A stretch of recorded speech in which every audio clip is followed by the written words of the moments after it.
నమస్కారం. రత్నలహరి ఛానల్కు స్వాగతం, సుస్వాగతం. నేను మీ లతను.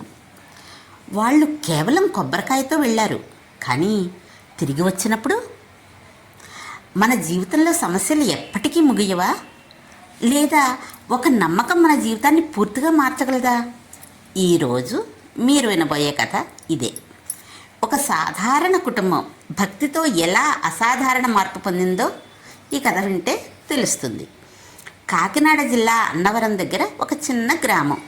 అక్కడ రామకృష్ణ అనే వ్యక్తి తన కుటుంబంతో జీవించేవాడు. అతనికి భార్య లక్ష్మి, 2 పిల్లలు చరణ్, సౌమ్య. బయటికి చూస్తే వాళ్ళ జీవితం సంతోషంగా కనిపించేది, కానీ నిజానికి వాళ్ళు చాలా కష్టాల్లో ఉన్నారు.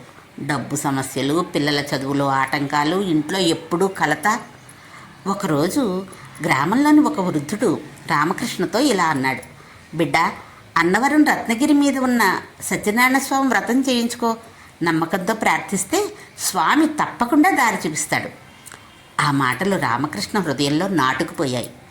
మరుసటి ఆదివారం కుటుంబం మొత్తం కలిసి రత్నగిరి కొండ ఎక్కింది. పంపానదీ తీరం, ఆ ప్రశాంతమైన వాతావరణం వాళ్ళ మనసుకి ఒక కొత్త శాంతిని ఇచ్చింది. స్వామి దర్శనం చేసుకుని సత్యనారాయణ వ్రతం చేసుకున్నారు. వాళ్ళు తీసుకెళ్ళింది కేవలం కొబ్బరికాయలు, అరటిపండ్లు మాత్రమే. మిగతా అన్నీ దేవస్థానం చూసుకుంది. వ్రతం పూర్తయ్యాక రామకృష్ణ మనసులో ఒక నమ్మకం పుట్టింది. ఇప్పటి నుండి మన జీవితంలో మంచి జరుగుతుంది అనుకున్నాడు. రోజులు గడుస్తున్నాయి. అద్భుతంగా రామకృష్ణకు ఒక మంచి ఉద్యోగం వచ్చింది. పిల్లలు చదువులో ముందుకెళ్ళారు. ఇంట్లో కలహాలు తగ్గి ఆనందం పెరిగింది. ఒకరోజు లక్ష్మి చిరునవ్వుతో ఇలా చెప్పింది: మన జీవితం మారింది, అది స్వామి కృపే కదా. రామకృష్ణ నెమ్మదిగా అన్నాడు: మన విశ్వాసమే మనకు దారి చూపించింది. స్వామి ఆశీర్వాదం దానిని నిజం చేసింది. మన జీవితంలో సమస్యలు రావడం సహజం, కానీ నమ్మకం వదిలేస్తే మార్పు రాదు. భక్తి ప్లస్ నమ్మకం = కొత్త జీవితం.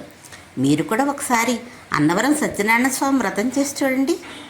మార్పు మీరే గమనిస్తారు. ఈ కథ మీకు నచ్చితే లైక్ చేయండి, షేర్ చేయండి.